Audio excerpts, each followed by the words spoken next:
How's everybody doing? I've been having a fantastic day. It is Monday, October 20th. And tonight, I have a Q&A for you guys. So the way that this works, for those who are new here to the Q&As, I have my assistant, my best friend, Minion Thomist. He's going to be in chat because obviously there's a difficulty. I can't read through the entire chat, but he's going to be there. He's going to pick out some of the best questions for me. And then obviously I'm going to answer all of the super chats. So I'll try for a nice balance, between all the different types of questions, and we'll see how many I can get through. I try to get through as many questions as possible. Sometimes the questions are just really bad, and if the questions are really bad, I'm just not going to answer them. I just can't answer bad questions. I need to make this a good time, so I can only answer all of the good questions. So if you have bad questions and you send in a super chat, I'm kind of forced to answer that. But otherwise, I'm going to stick to only the best of the best questions. Okay, so ask good questions and I will answer them. But before we get into it, I want to remind you guys to join the Substack. I have a Substack now, and if you're watching a Q&A like this, you probably like my more complex or more random answers to questions and scholastic details and all that stuff. Well, that's actually what I really do now in my Substack. It's my most enjoyable part of my day is actually writing my Substack article. Because I'll usually write it on something which I find really interesting, something I find really cool, something which, it's for a very elite group of you guys will enjoy reading the Substack. So if you're an elite subscriber, then you have to go to the Substack. You have to read the Substack. I mean, I don't make the rules, but all the coolest stuff happens on the Substack. If you're just watching the videos, if you're looking at the tweets, if you're in the Discord, if that's where you're at, you're not part of the elite. The elite is on the Substack.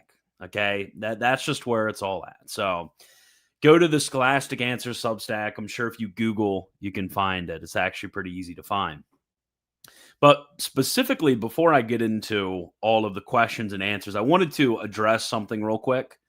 My friend, Nicholas Cavazos, his channel, The Traditional Thomist, I wanted to give a brief comment before I move on about something that he had said, because I was asked about this, and I thought this would be a relevant question to answer because somebody asked me about his video that he did earlier today.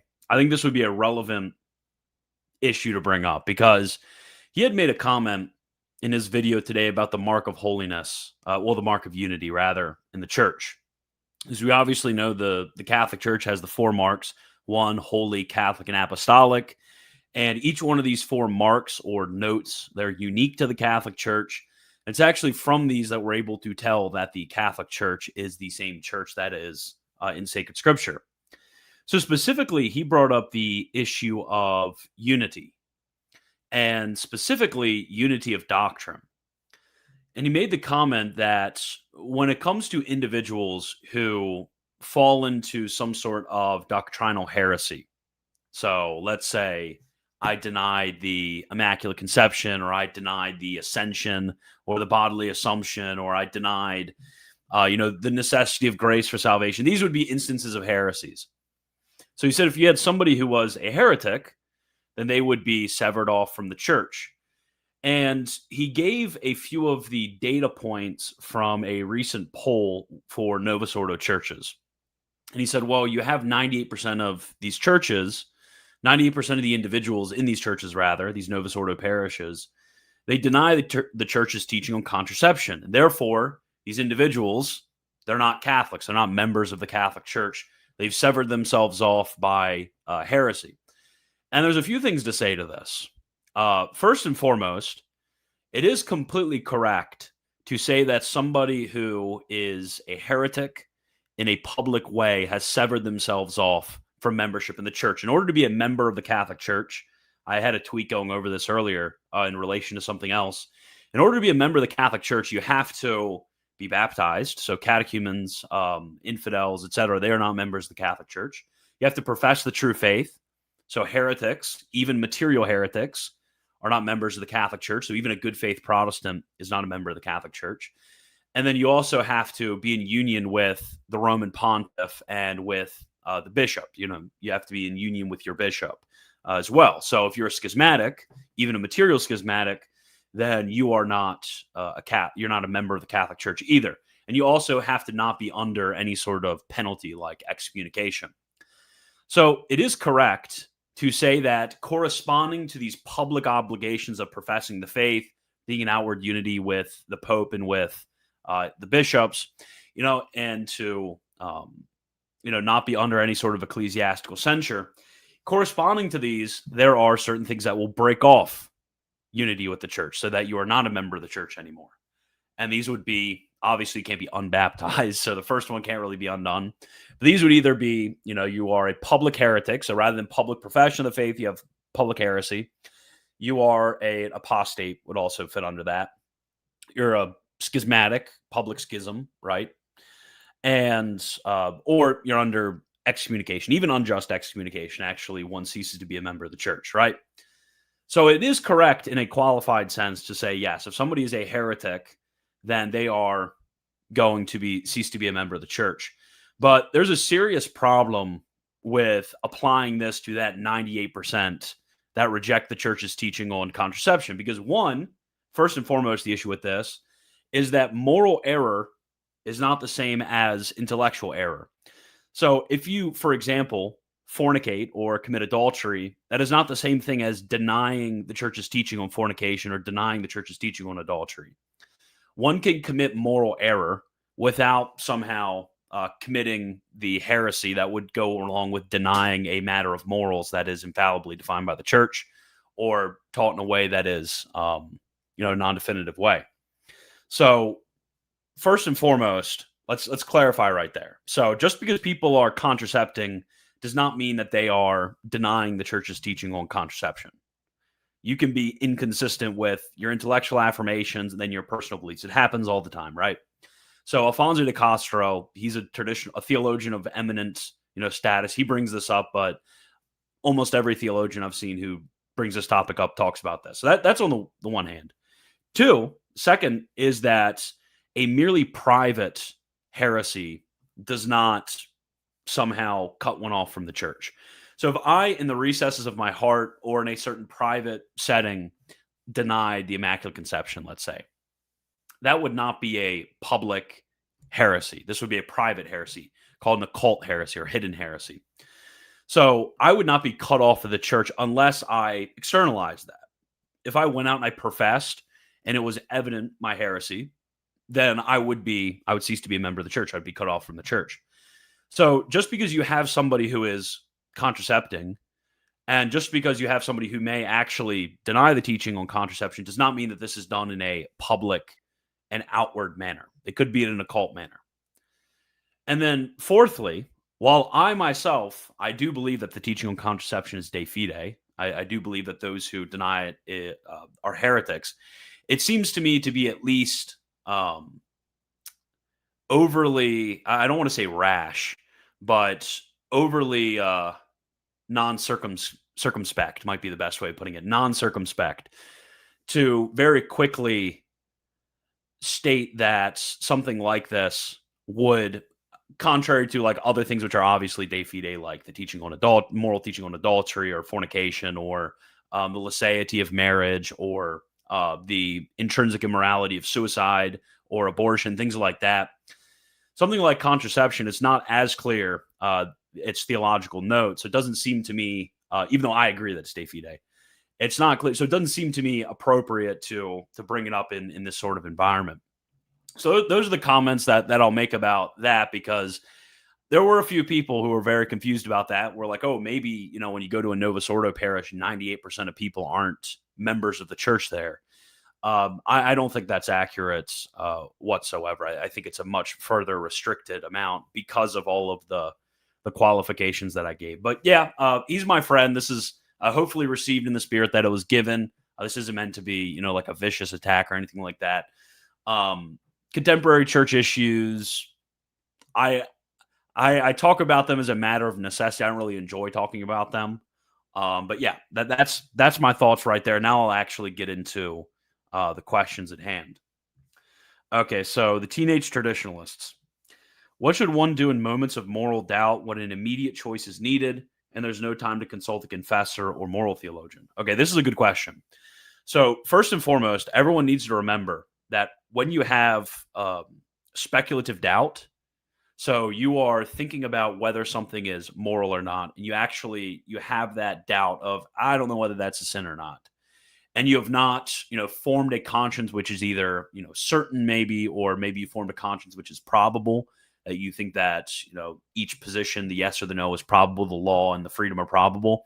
When you're in this situation of doubt where you haven't formed your conscience yet, it is not moral to somehow do something which you have doubts about whether it is sinful or not. That is immoral, right? You are obliged to form a certain conscience before you act. So you would be required to, in that instance, not do the thing until you have formed a certain conscience. Now, there are certain instances where both sides of the coin, let's say, you have both sides of the coin, you have doubts whether it is moral or not, and you are somehow forced into a situation where you just have to do the one or the other, and both of them are doubtful. In this case, you choose the one which seems to you reflexively to be the lesser evil right there when you are forced to make a decision. And if they are equal, then you're able to choose whichever one. St. Alphonsus, he talks about this under doubtful conscience. But yeah, unless you like really, really, really need to, you're in that situation where you're forced between a rock and a hard place like that, you just don't act. Okay. And your immediate choice should be choosing not to do it. Unless you're in that very specific circumstance. But this is a good question. I love answering questions of conscience because they end up being very, I think, helpful for a lot of people. Okay, so do I have to read the catechism? Okay, this is this rage bait? This feels like rage bait. This feels like rage bait. Do I have to read the catechism before reading basic works of St. Thomas and studying fundamental theology? Yes. Yeah, you should be reading the catechism. Okay, the catechism is, you're at that point where you're being instructed in the faith. So that's the whole purpose of the catechism, is you are learning what the faith is. Okay? That's like, you are learning what the faith is in order to be a Catholic. Studying works of fundamental theology necessary to do apologetics, that is a science which is supposing that you are catechized. So you should read the catechism before you read fundamental theology and before you're starting to read works of St. Thomas. Yes. Can you please clarify your position on SSPX? No. It's okay. And I'll give my reasoning why no. Because a lot of people that get really annoyed, they're like, "Oh, Wagner, will you please tell me what to do with the SSPX because I really want to go." My reason for saying no is that the debates around the SSPX, it requires so much specialized canonical knowledge. Like you gotta know what you're talking, because yeah, I can say I disagree with this position of the SSPX or I disagree with that position of the SSPX. That's not really relevant. Like I disagree with positions that the Franciscans take. Okay, it's like not really relevant to whether I think this is a illicit group to be involved with, right?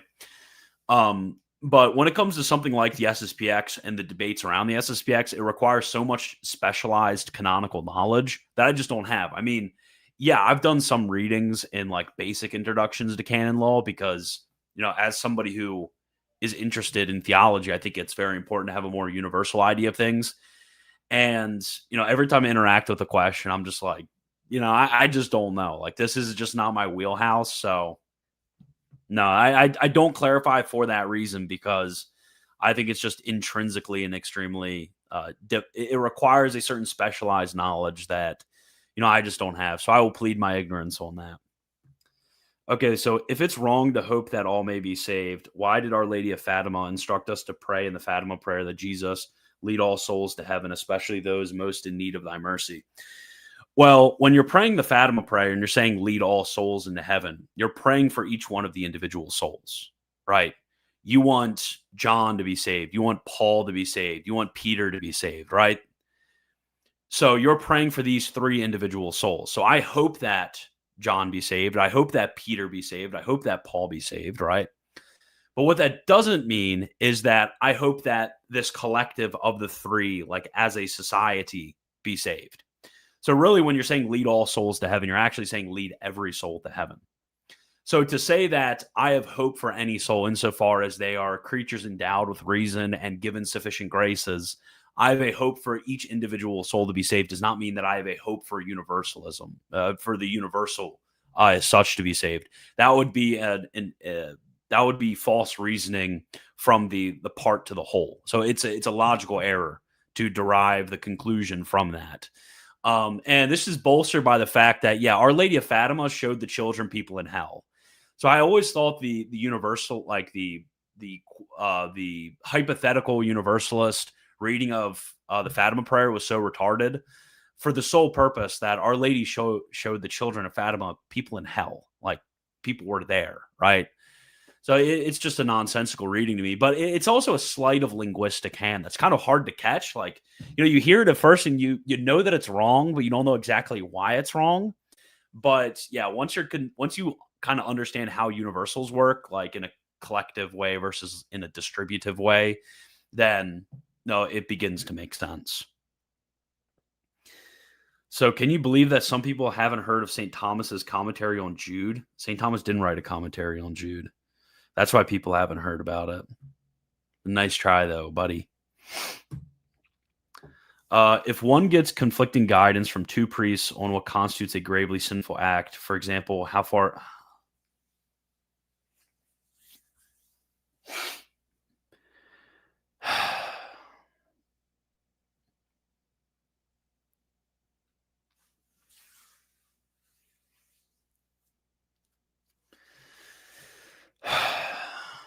Just don't kiss your girlfriend, dude.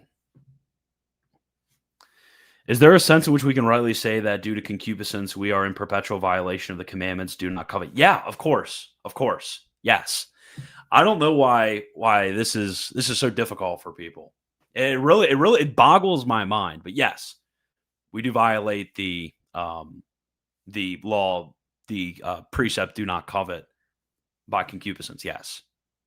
And the reason for this is because when it comes to these motions of concupiscence, according to St. Thomas, they are indirectly voluntary.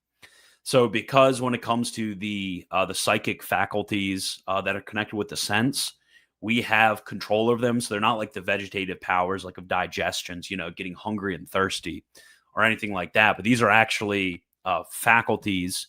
The appetites are faculties in which reason has control over. It is a sin of omission not to control these in such a way as to steer them away from these motions. So yeah, they're indirectly voluntary. They're of the moral order, and yes, they're venially sinful. So yeah, it violates the commandment. Saint Thomas in which one of his catechetical lectures is it? I can't remember off the top of my head, but I mean, he talks about the law of concupiscence, the violation of the law of concupiscence. This is exactly what is being talked about right here. Passius gifted 5 Scholastic Answers memberships. Thank you. But it's also recall.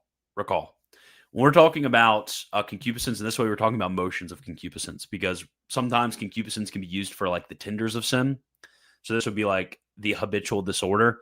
But when we're talking about concupiscence as violating law, we're talking about specific acts, like motions which flow from the concupiscible appetite, like in its apprehension of sense objects. So just to clarify. Okay, no. Okay, sorry, I skipped around a little bit, but I just saw this. I need to answer it. What should I do if I'm doubting the faith, specifically whether set of Acontism is true? Am I bound to study the arguments and counter? No.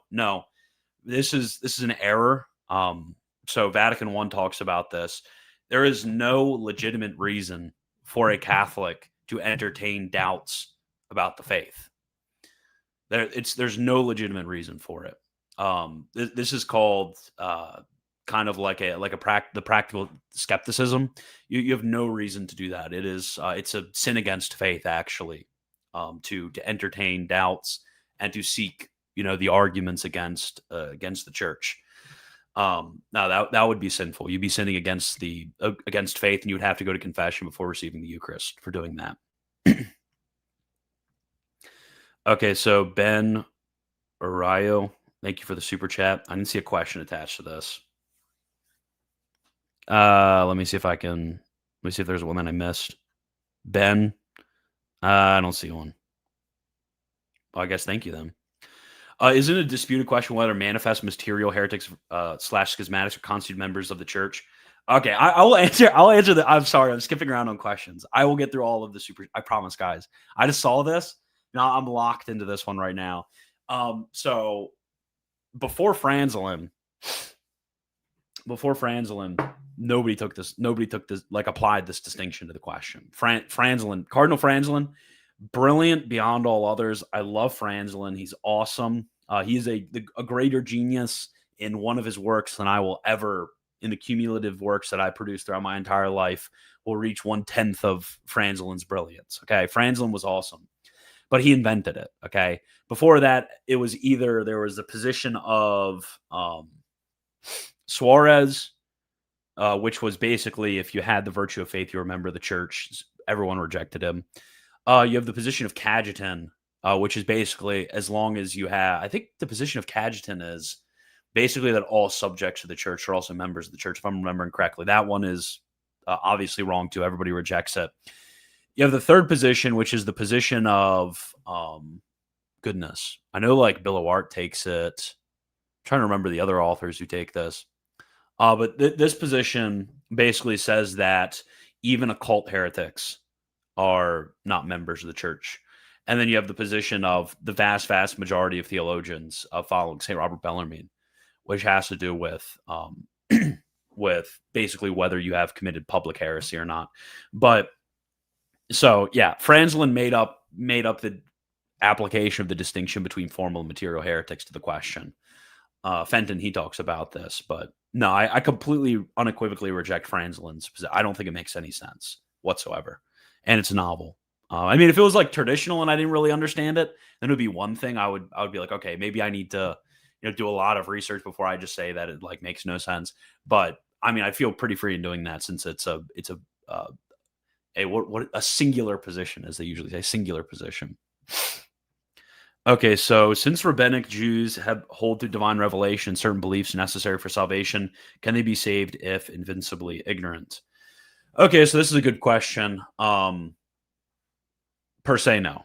Because while, yes, they have been handed down divine revelation, and this handing down of divine revelation comes through Moses and the prophets, the what's called the conditio sine qua non, so the condition without which something cannot happen, of the communication of revelation is the authority of the Catholic Church derived from the apostolic commission given by Christ to the apostles. So the condition the condition is necessary for the application of the form to the thing. That's what like a condition is. So, for example, the condition for the application of the condition for something burning by the application of fire, like, is the very application of fire. Like the placing the flame in proximity to the thing which is engulfed. That placing right there is the conditio sine qua non, so the condition without which that could not happen. So, when it comes to divine revelation, it is the authority of the Catholic Church. So, when it comes to Protestants, there is a certain way in which they can still be said to actually have the conditio sine qua non, according to most theologians, at least that I've read. I don't know anything to the contrary of this, because they still hold basically the faith as promulgated through the apostolic mission given to the church in some sense. So it's still kind of received through the same condition, even if it's not done in a way that's conscious and reflexive. It's kind of the same way as like, oh, the scriptures are the property of the church, and the scriptures are valid. They are somehow given by the church. So it's like even a Protestant who's receiving the scriptures are receiving something which is handed down by the church, even if they do not like consciously receive this. But when it comes to Judaism, they don't have that same connection to the living magisterium of the church. So per se, like in accordance with the general way in which things occur, no. Although per accidents it would be possible in extraordinary circumstances. So these extraordinary circumstances would basically come down to some sort of extraordinary illumination from God, which is debated between theologians over whether this extraordinary illumination is no, it occurs with the explicit knowledge of the Trinity and the Incarnation, or maybe it could occur without it. So yeah, that it's a area fraught with debates. But if you're talking about like per se ordinary, no, that's just it would need be outside the order of things that happens, and therefore it would need to go to means that just haven't been revealed to us, and therefore we can't really comment over de facto whether they actually exist.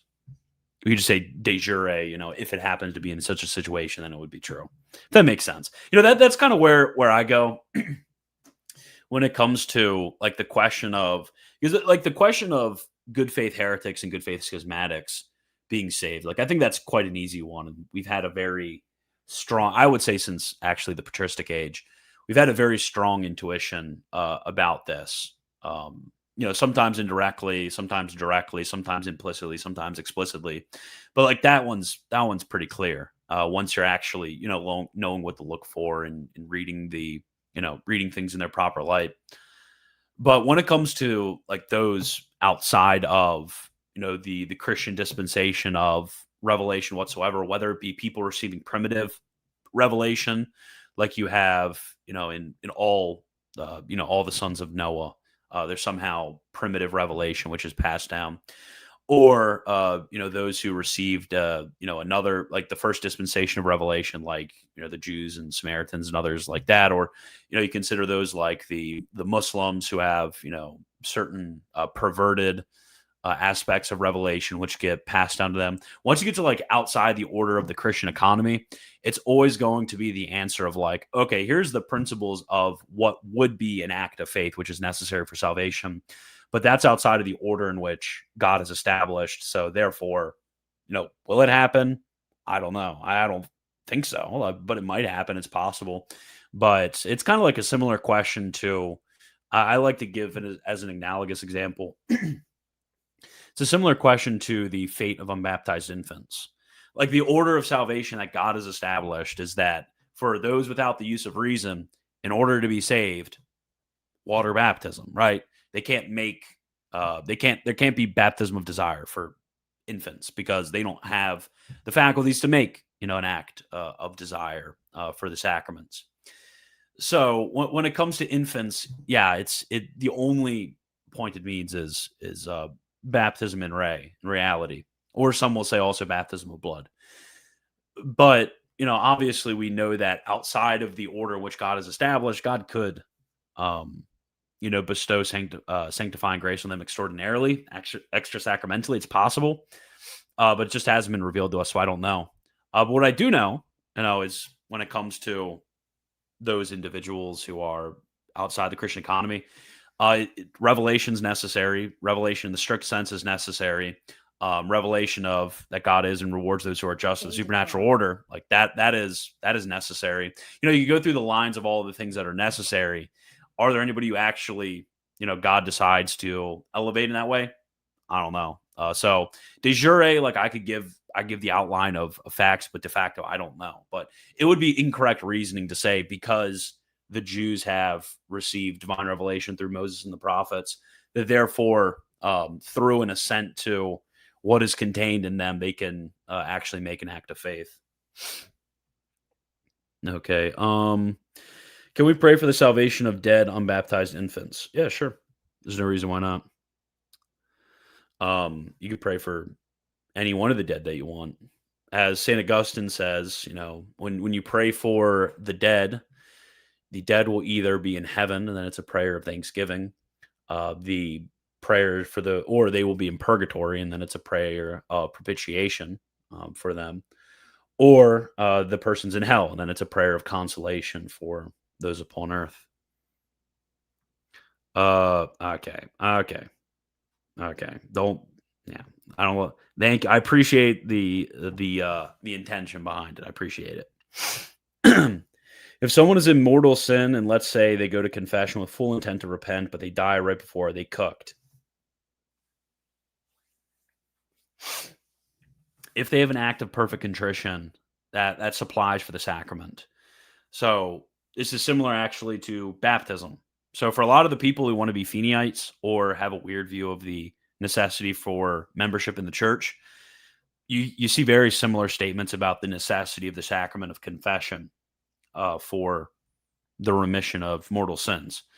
You can either have the sacrament in reality or you could have the sacrament in desire, insofar as, you're intending to go to the sacrament when necessary.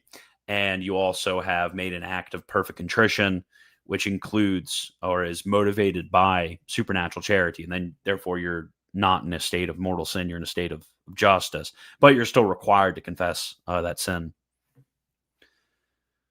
Okay. Oh, no. Give reading list?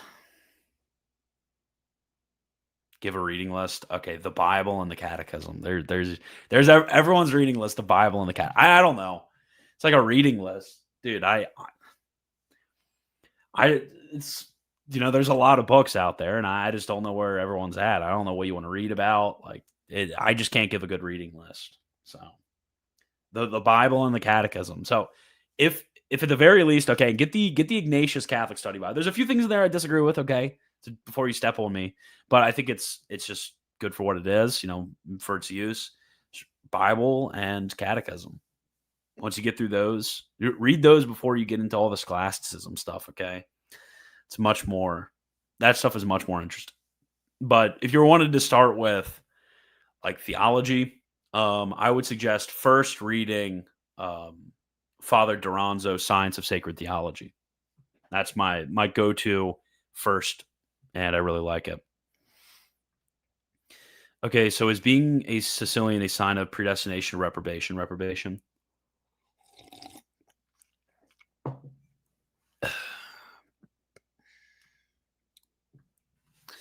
So how do you understand what happens to baptized Christians who aren't Catholics? You think they can be saved, but how does that fit with what the church teaches about no salvation outside of the church? Okay.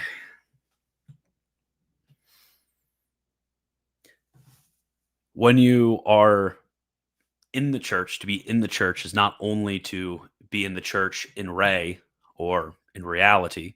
So, i.e., be incorporated into the church by baptism and not be in profession of faith, union with the pastors, and not be severed by heresy, apostasy, schism, or excommunication, right? In re, to be joined in re.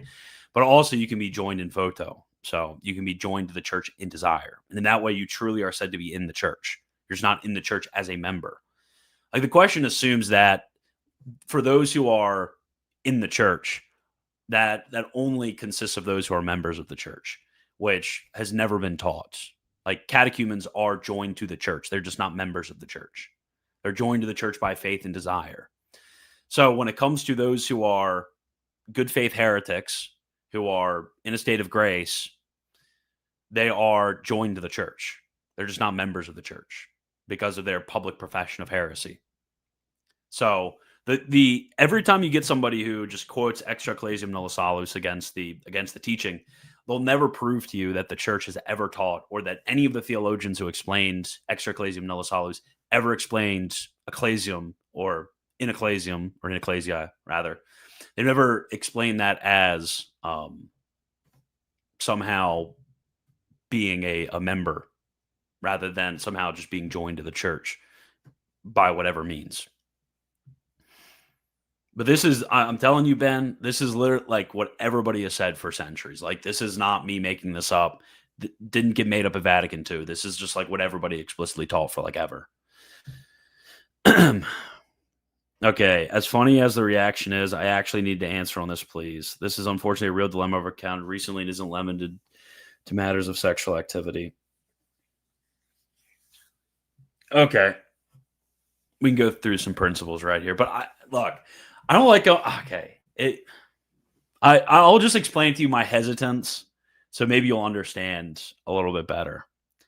Because anytime I say anything about moral issues, I'm always scared you're going to get the person who takes it in the wrong way. And then all of a sudden they're doing super degenerate things and they're trying to justify it by principles that I taught them, but they like misinterpreted the principles. So I always feel very responsible for those people when I do like say things like that and they take it in that way. So listen at your own peril. Okay. Remember, in order to act morally, in any human act, you need to have a certain conscience. Okay? You need to have a morally certain conscience. You cannot have doubt about whether what you are doing is sinful or not, because that itself would show a willingness to sin.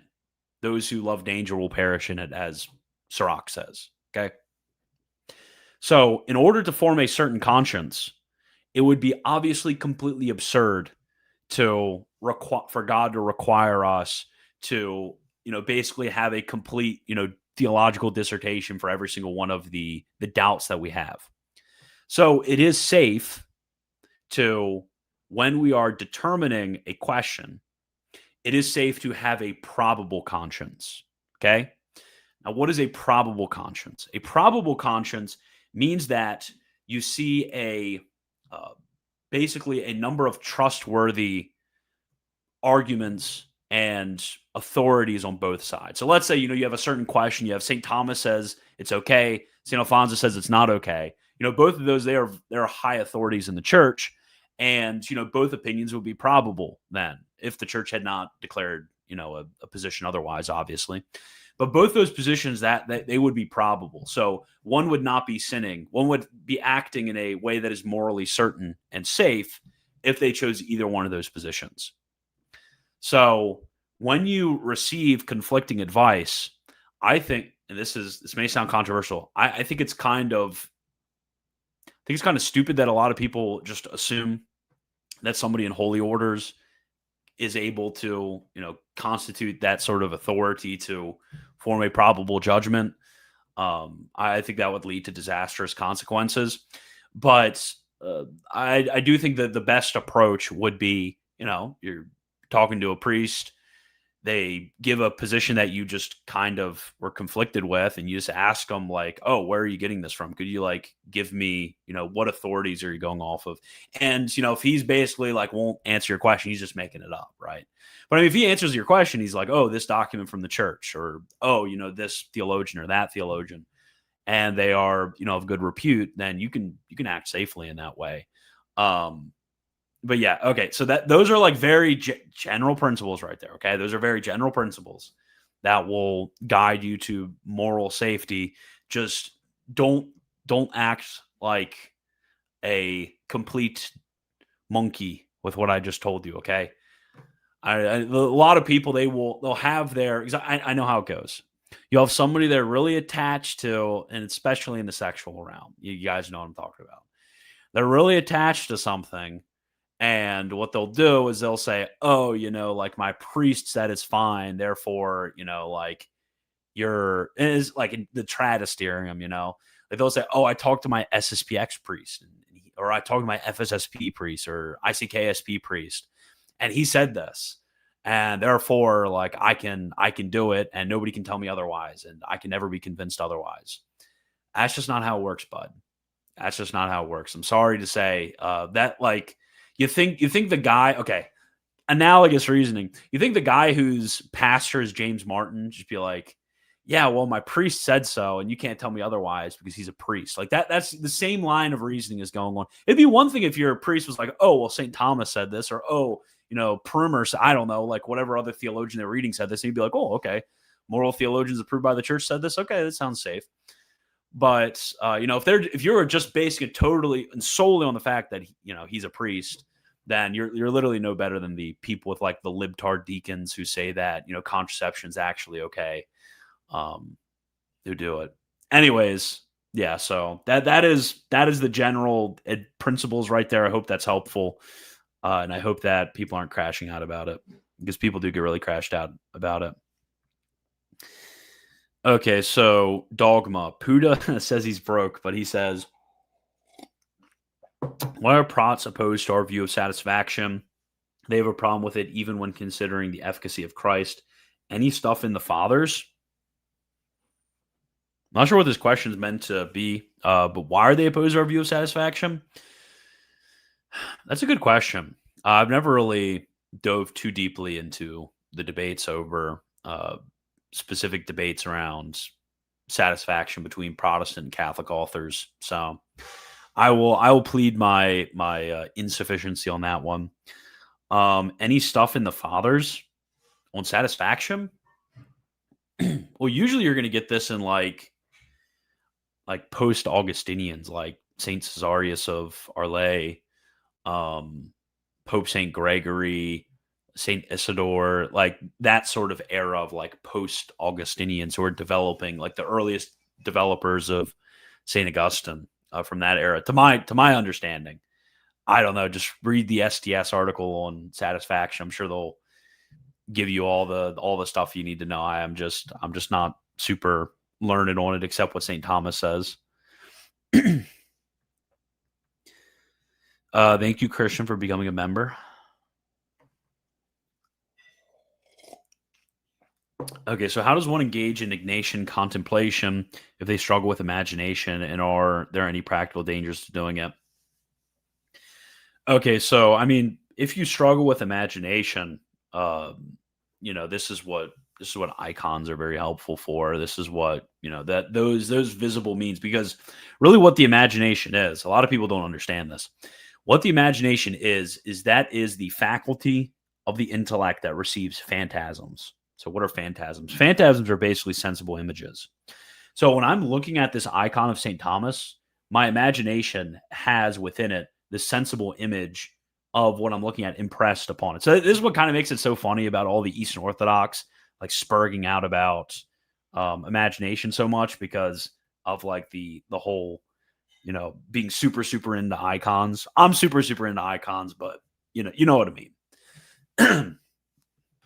So if you're struggling with imagination, try some try some icons, okay?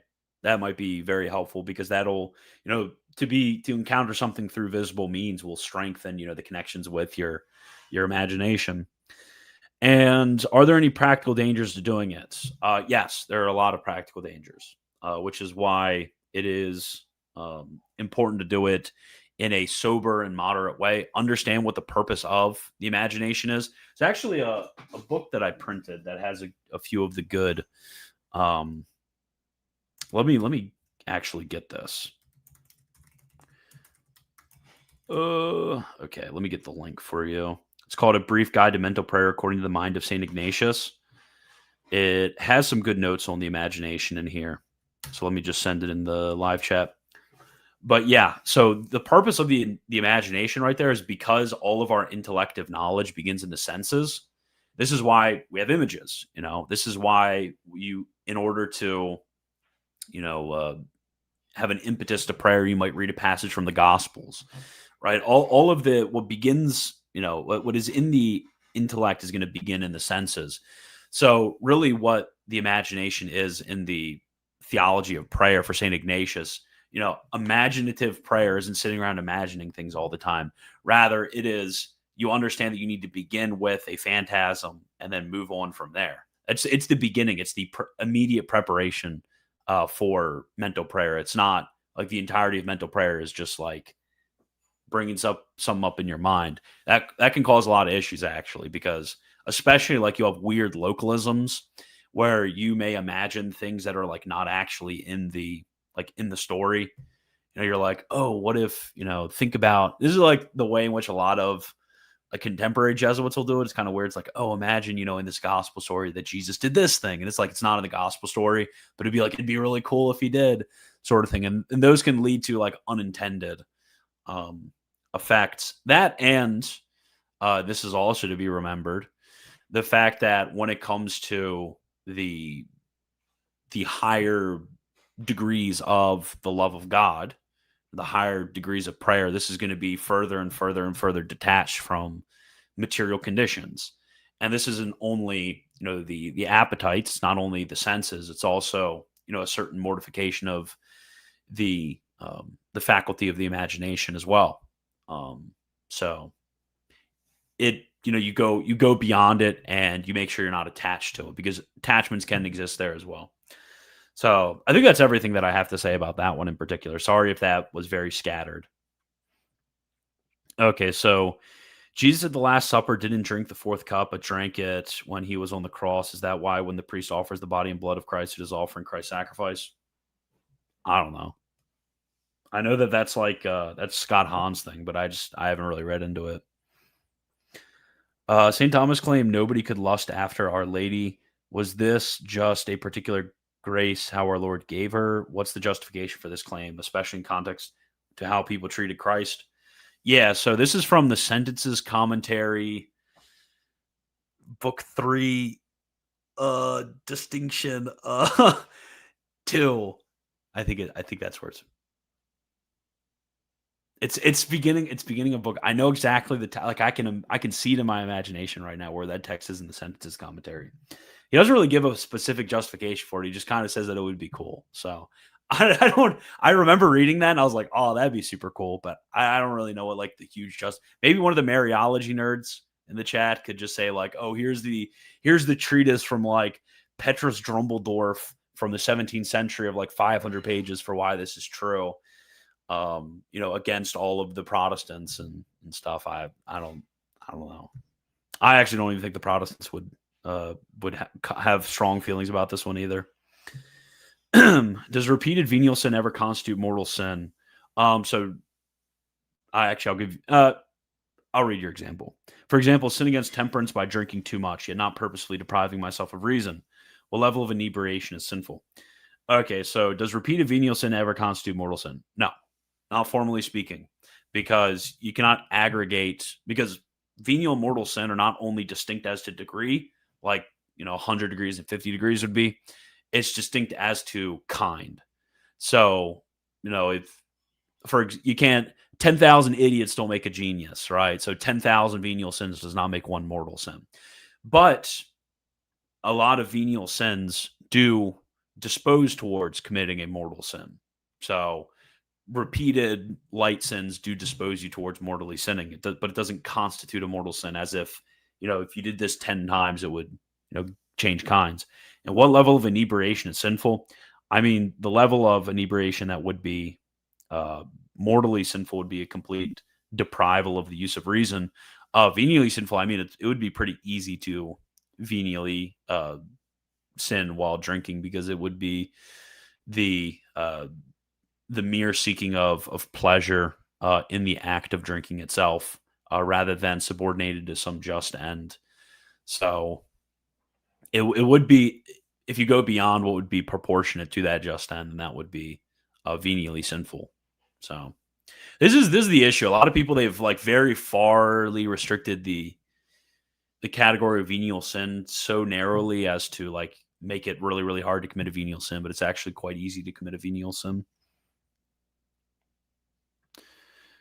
Okay, so if someone was illuminated by divine grace in an extraordinary way to accept the doctrines necessary for salvation, how can that be said to be connected to the mission of the church?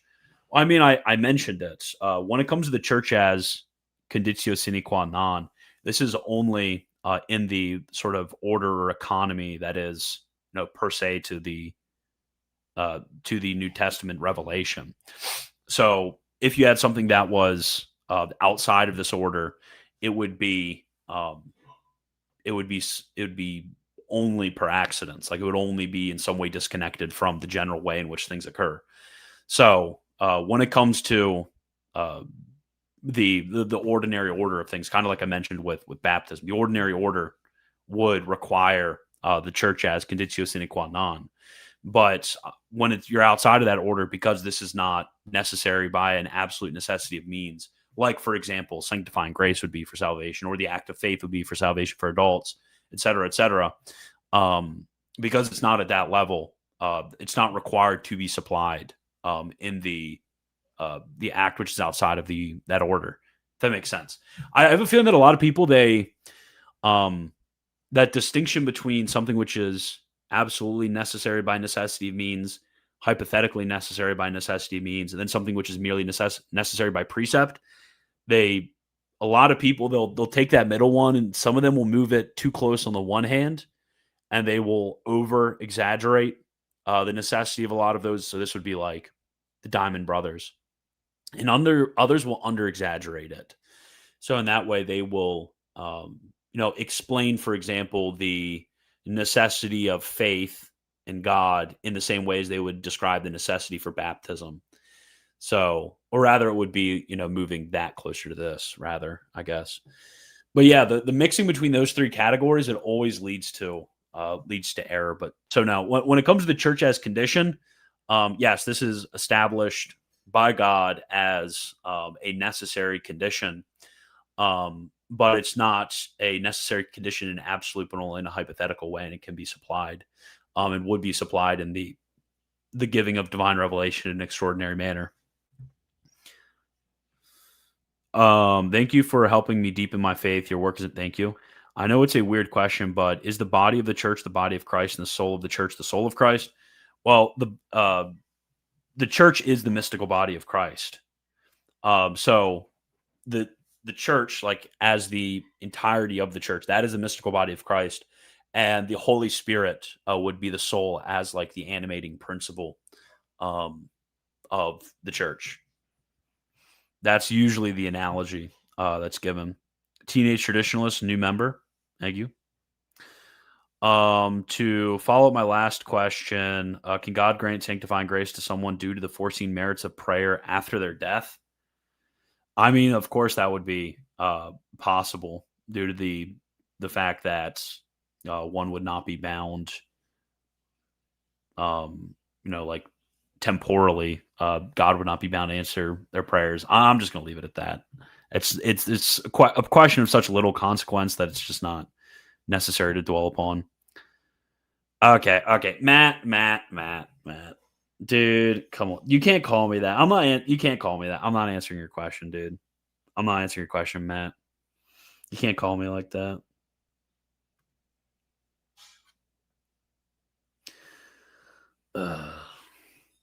The only Orthodox cradle Catholic in my parish is the priest. Everyone is a heretic. Even one of the converts reads David Bentley. Okay. Okay, but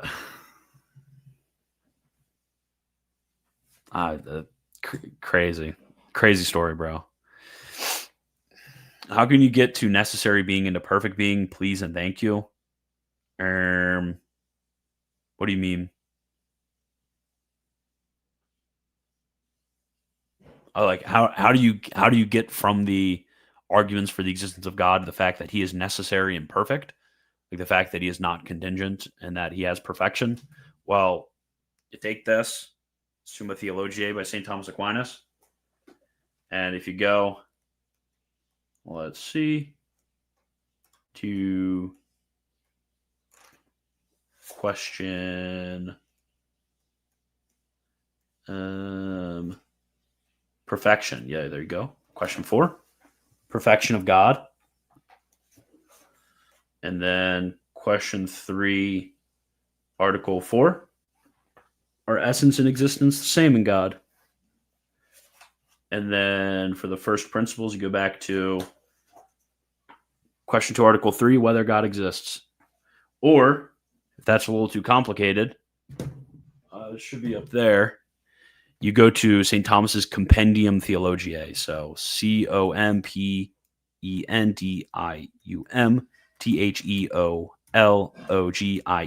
Compendium Theologiae should be available for free online.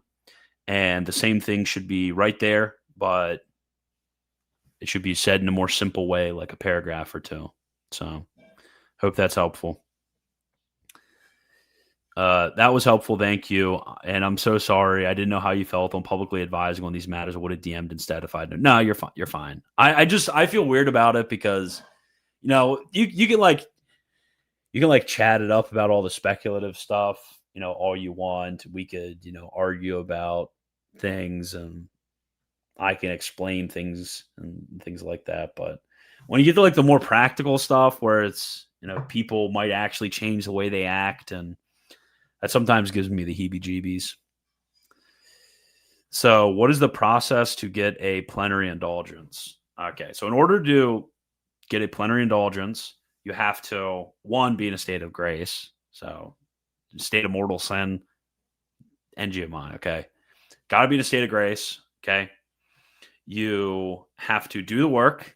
See, I'm gonna remember off the top of my. I'm gonna remember off the top of my head. Okay. You have to do the work because everyone should be getting plenary indulgences all the time.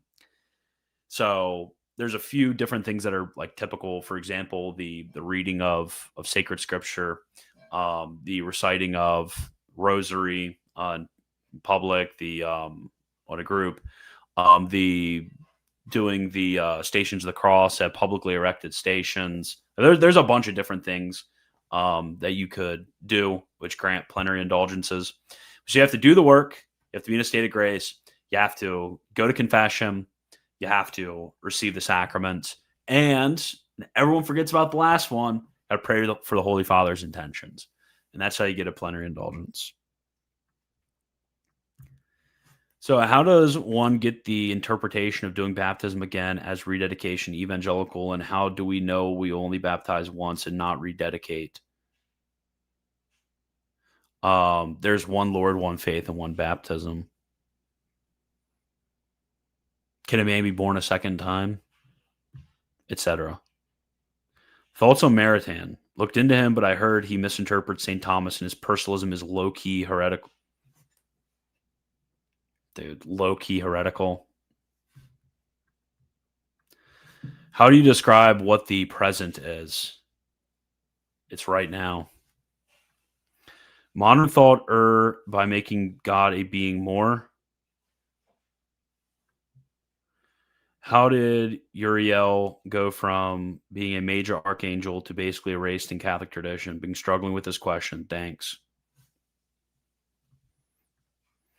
I get your point on sedevacantism, but if a sede says it's the true faith and you say even considering it is sinful, how does that work with the principle of Vatican I you explained?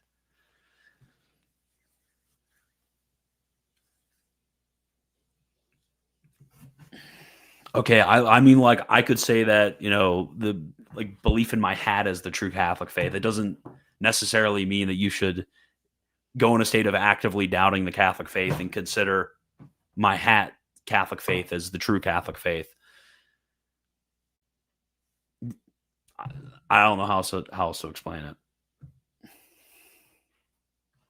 Serious question. What are the necessary conditions for something to be a substance in contrast to an accident and the concept of transubstantiation? Dude, I already wrote an article on this. Okay.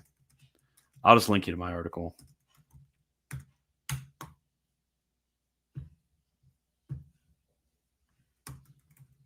Yeah, seethe. Dude, that article was not good. Where's my good article on this? I mean, the real reason is that accidents are that which inhere in something else, and a substance is that which does not inhere in something else. But inherence is a relation, and as a relation, it does not actually need to terminate in its terminus in order to be actual, in order to exist. Obviously, we need to terminate to be actual, but to exist, it could have the aptitude towards the terminus, because that's how relations work. I'm so sleepy right now. I'm trying to find this. Okay. There's my article.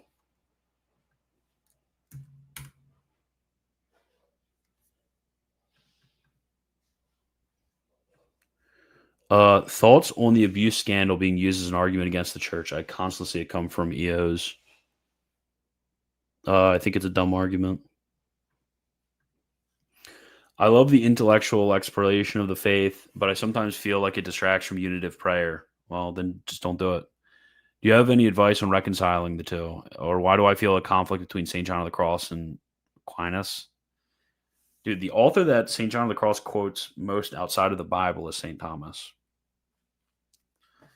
Oh my gosh, I'm going to crash out. I'm going to crash out. Nope, can't crash out. I need to stay locked in. I need to stay locked in, okay? Okay, gonna look. I need to stay locked in, okay? I need to stay locked in. I can't crash out at this question. I can't do it. dude. I don't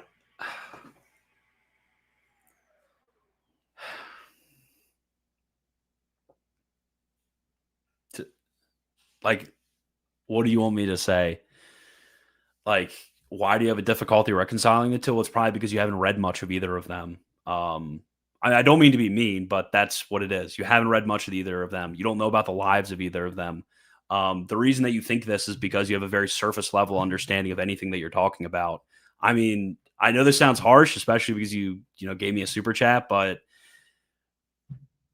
I'm sorry. Like, this is just the reality. Like, if this is a question that pops up into your mind, you should think first, I don't know what I'm talking about, because that happens to me all the time. I'm reading stuff. I'm like, dang, this seems like this. I'm like, wait, that's a stupid thought to have. Like, I need to know more about this because I don't know what I'm talking about. So sorry to have a mini crash out right there, but it's just the hard truth, my friend. Sacramentals seem superstitious at times, making promises that seem ridiculous and false. To what extent do they and third class relics have benefits?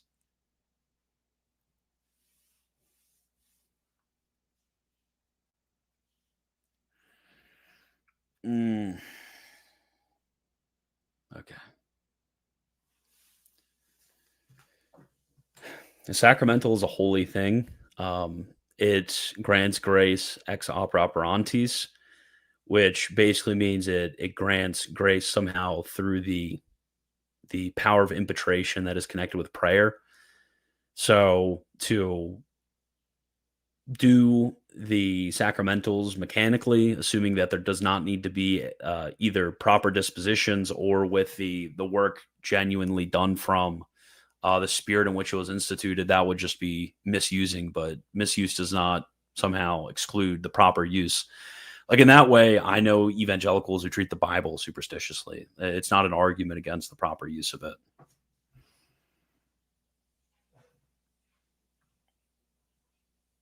Okay, thank you, Angel Atzua. How should one split his time between prayer, scripture reading, spiritual reading, and intellectual reading when one has limited time due to work?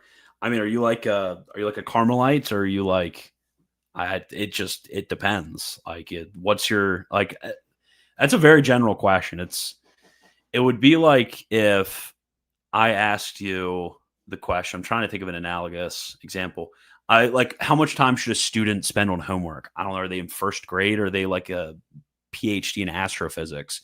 It's a super broad question. It doesn't, like, I could not realistically answer this question for you. Like, you have to form your conscience by prudence and determine this for yourself, or you have to ask somebody who understands the state of your life better than I do, and is experienced in these matters, and have them give you advice on it. I really cannot give you an answer to this question. I don't like know what you do every day. Like, I don't know how much time you spend on TikTok. I don't know anything about your schedule, so I'm sorry, but I can't really answer this question. Okay, thank you.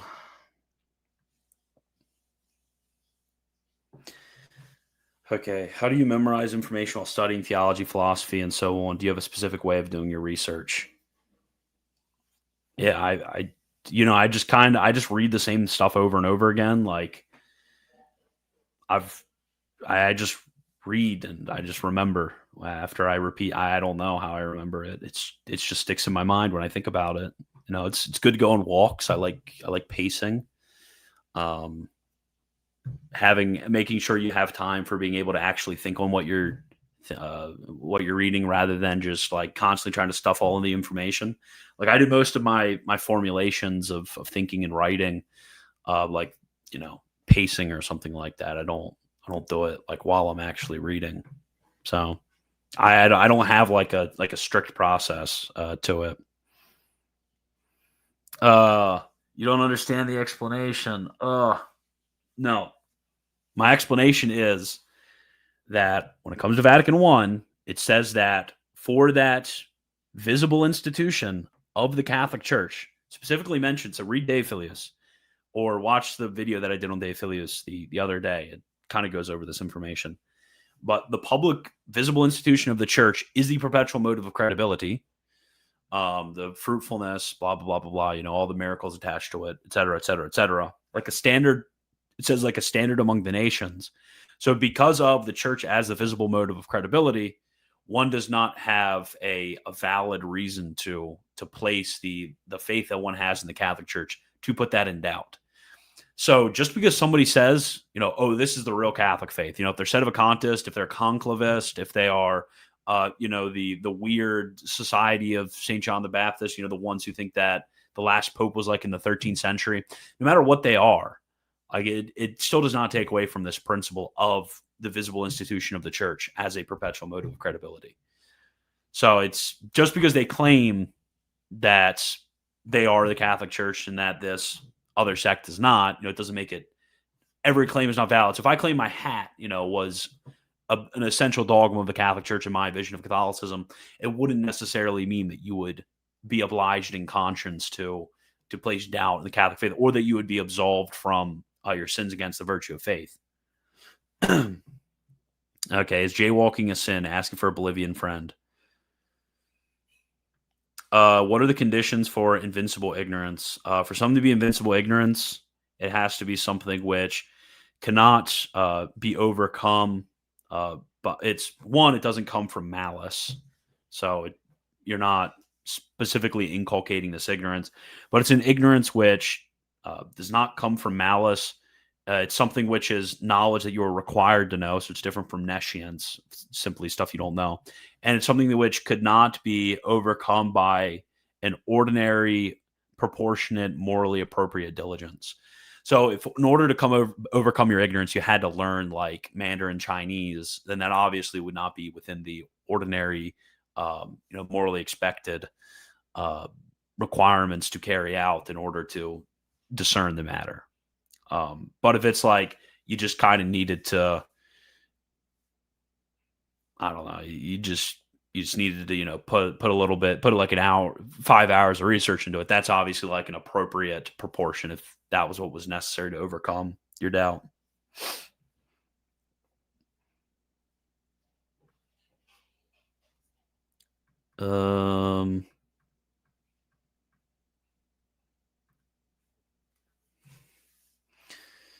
What should you do if you have too many devotions to the point where it discourages you from praying because you can't keep up on all of them?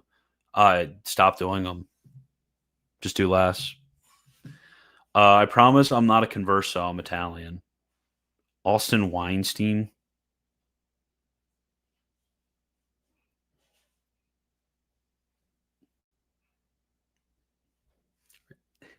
Sure about that, bud. Which condiment? Okay. I don't have Costco dogs. I don't know what a Costco dog is. Is it a hot dog from Costco? K37. Once I confess annoying you too much, I figure as penance, I'll have to give you money. Thank you. I appreciate it. Okay. Dude. I'm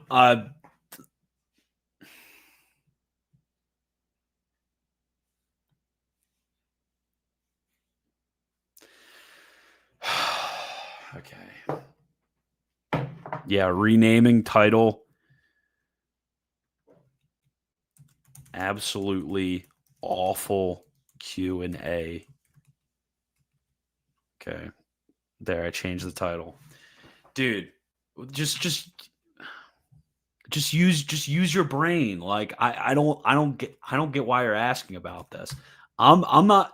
I'll see if Minion Thomas sent me some questions and I might answer them, but oh my goodness, I might just like execute judgment on the live chat by not actually answering the questions that he sends me, because this guys, like, come on now.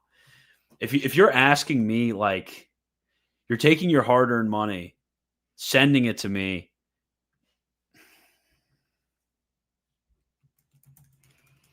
Okay, absolutely awful Q&A. Change title. If you're like out here, like, dang, I made this money, my hard-earned money. What should I do? Should I give it to the poor? Should I, send it to like an African missionary? Should I give it to my local parish? Like, what should I do with it? And you're like, I'm gonna send it to Wagner to ask him about whether I can receive communion with a zin in. Really? That's your question? I hope that you're trolling me. Because if not, you're just not gonna make it. Like you're just not built for this. You're built for peasant mentality. You're built for peasant mentality. You know the meme about like, oh, I just want to be a medieval peasant who like doesn't even know who the Pope's name is. Like, LOL. No, that's actually you. You should be the medieval peasant who doesn't know who the Pope's name is. If like this is your thought process, you're not actually trolling me right now. Like respectful crash out, but any works on the nature of time? No, I've always found that question to be super boring, so I haven't really read much into it except the what would that be? It would be the question on eternity and of eternity and prima pars from St. Thomas. It should be, I don't know, like question 11 of prima pars. No, it's unity of God. Question 10. Okay, I was close enough. Yeah, question 10 and some of the commentaries on that, but like that's about it. I haven't really researched much into this.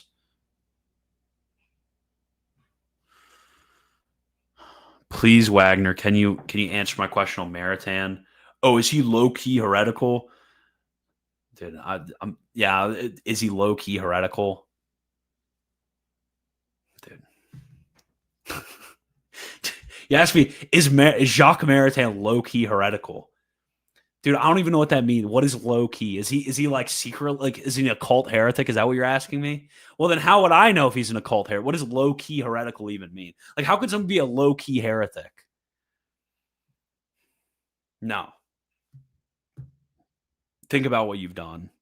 That's my message for you. Think about what you've done. Think about it. Is there an external basis for judging which traditions are sacred, part of the deposit of faith, or is it purely by the testimony of the magisterium? If the latter, how do prods to trust? Good question. Thank you, Filius Modier. The intercession of our Blessed Mother has blessed you with a very good question. Okay, for naming your account in her honor and the honor of her son. Okay, so the organ, like the chief organ, the primary organ of sacred tradition is the magisterium. The authentic exponent and preacher of sacred traditions, the magisterium. But there's also certain secondary organs. So certain secondary organs would be like, the fathers of the church, certain theologians. It would be the individuals who are, basically involved as auxiliaries to the magisterium in passing down the faith.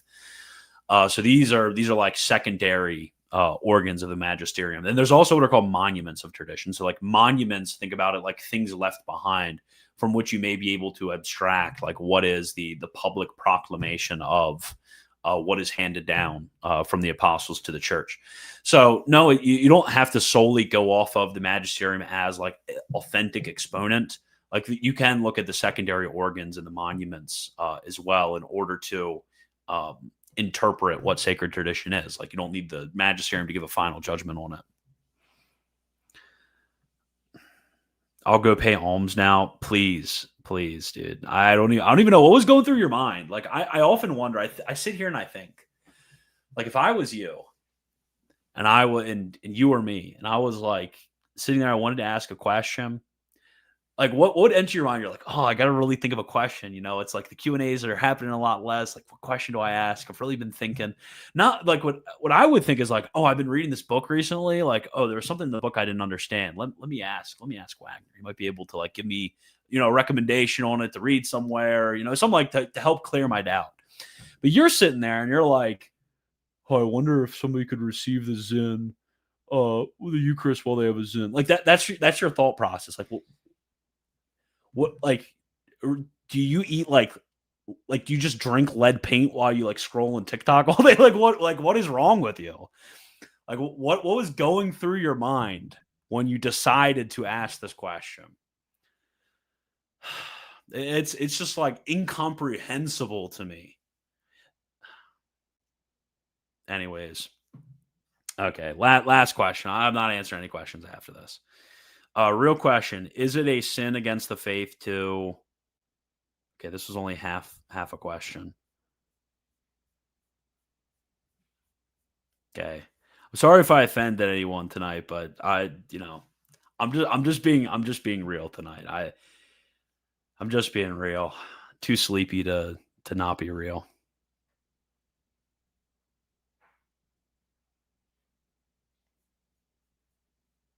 Junior, I don't see your full question. I literally just says, is it a sin against the faith too? There's no second half. So is Arius low key heretical? Is it a sin? Is what a sin? Is it a sin against the faith to? Oh my goodness. Putting you in the local Sedevacantis factory. Dude, please get a rabid group of Sedevacantis, like throw me in a volcano or something. So I don't have to do any more of these Q&As. Please. Get your local gang of Sedevacantis to take me and to chuck me into a volcano. That's what I just get them. Just get like an army of Sedevacantis. Just get like Peter Diamond's monastery. Get like their mailing list to come to my house and take me and throw me in a volcano. I'm done with this. I cannot do another Q&A. This might be my last Q&A.